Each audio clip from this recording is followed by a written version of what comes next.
Bharatiya Janata party और देश की प्रधानमंत्री नरेंद्र मोदी कब जागे, जब देश शर्मसार हो गया।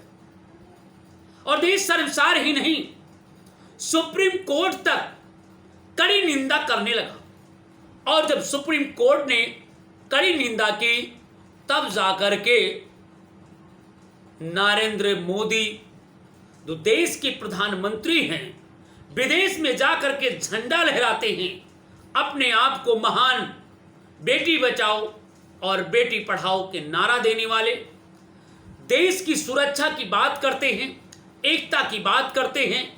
वहीं पर मणिपुर लगातार हिंसा हो रहे, वहां के मुख्यमंत्री, डबल इंजन की सरकार, वहां के तंत्र, भाजपा सरकार चुप्पी साधी हुई। और जब ये वीडियो सोशल मीडिया पर वायरल हुआ तो देश एक बार शर्मसार हो गया। प्रधानमंत्री का आपका यही नारा था, बेटी बचाओ बेटी पढ़ाओ, क्या वास्तव में सच्चाई है?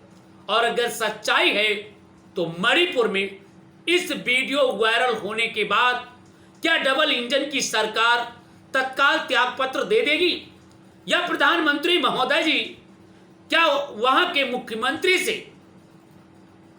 त्यागपत्र लेंगे, जिम्मेदार लोगों को सस्पेंड करेंगे, केवल ढाक के 3 बात कहते रहेंगे, या कुछ करना चाहेंगे?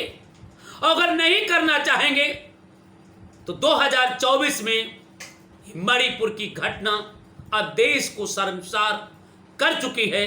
अब न कर पाए, इसलिए आपको 2024 में भी खमियाजा भुगतना पड़ सकता। यह मेरा आरोप नहीं है, यह जनता का आरोप है।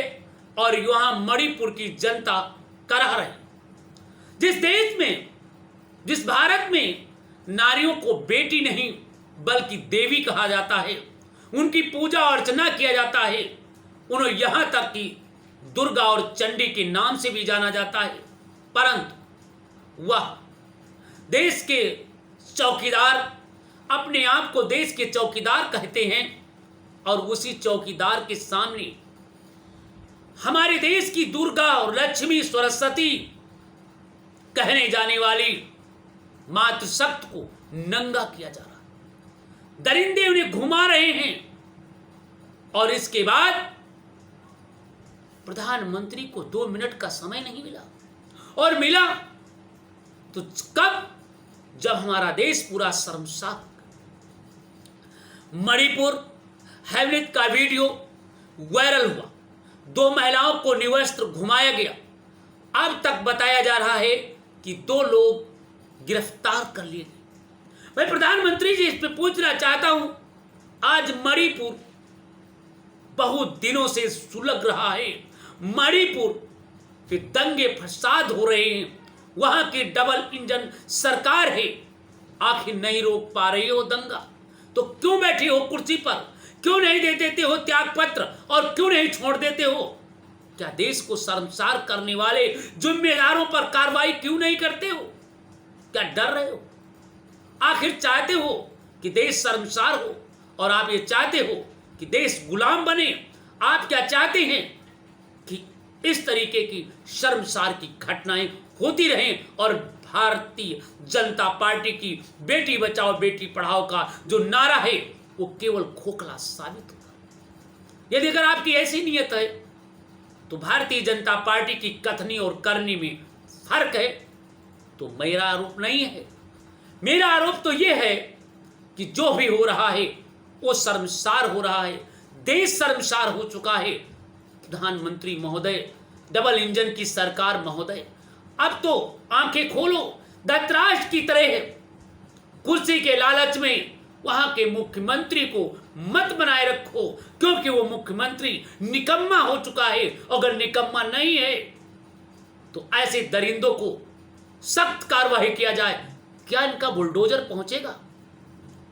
मैं पूछना चाहता हूं डबल इंजन की सरकार, क्या ऐसे दरिंदों को बुलडोजर पहुंच कर क्या उनको सजा मिलेगी? ये तो बात की बात है, परंतु देश एक बार शर्मसार। यहां पर राम की धरती है, कृष्ण की धरती है, यहां पर बुद्ध की धरती है, यहां पर महान पुरुषों की धरती है।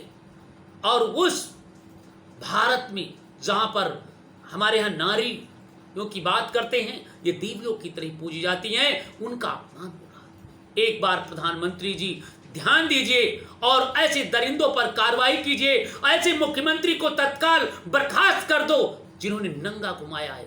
और अगर ऐसा नहीं कर पा रही तो मैं क्षमा चाहता हूं। आने वाले 24 में बीजेपी की कथनी और करनी में जो कह रहे हो बेटी बचाओ बेटी पढ़ाओ, ये सब झूठ और घोषणा है। कृपया जिन सज्जनों से, सभी भाइयों से मेरा निवेदन है, इस वीडियो को देखें, सुने। अगर आपको अच्छा लग रहा है तो कृपया कमेंट करिए, शेयर करिए और उन बीजेपी के नेताओं को, उन बीजेपी के अंधे भक्तों को दिखाएं कि डबल इंजन की सरकार में जो राम राज की कल्पना कर रहे हैं, उनकी सरकार में पहले राम राज्य में सीता मां को अग्नि परीक्षा देना पड़ा था। आज इस राम राज की कल्पना करने वाली भारतीय जनता पार्टी की सरकार में बहनों को नंगा किया जा रहा है। और धतराज की तरह हमारे देश के प्रधानमंत्री और वहां के मुख्यमंत्री डबल इंजन की सरकार कहने वाले अंधे वक्त आज बैठे हुए देख रहे, मगर आने वाले 24 के चुनाव में नहीं देखेंगे। अब ये प्रश्न उठता है, देखते हैं, जरा सुनिए, जरा गौर करिए। यदि आपका वीडियो अच्छा लगा हो तो कृपया आशीर्वाद दीजिए, कमेंट करिए, जिससे जनता की अदालत के माध्यम से जनता के दर्द को रख सकूं। क्योंकि इसलिए जनता की अदालत शुरू किया गया क्योंकि कोई अधिकारी नहीं हूं, कर्मचारी नहीं हूं, मगर जनता सब जानती है। जनता की अदालत में आपको आना पड़ेगा। अगर आपको देश का प्रधानमंत्री बनाया है तो जनता के बीच जाना पड़ेगा। अगर आपको जज और अधिकारी बने हैं तो जनता ने चुना है। अगर आप इसके साथ विश्वासघात करेंगे तो आपको रोड में आना है। इसलिए मैं आपसे निवेदन करता हूं, सभी सज्जनों से, मुझे आशीर्वाद दें। जय हिंद, जय भारत।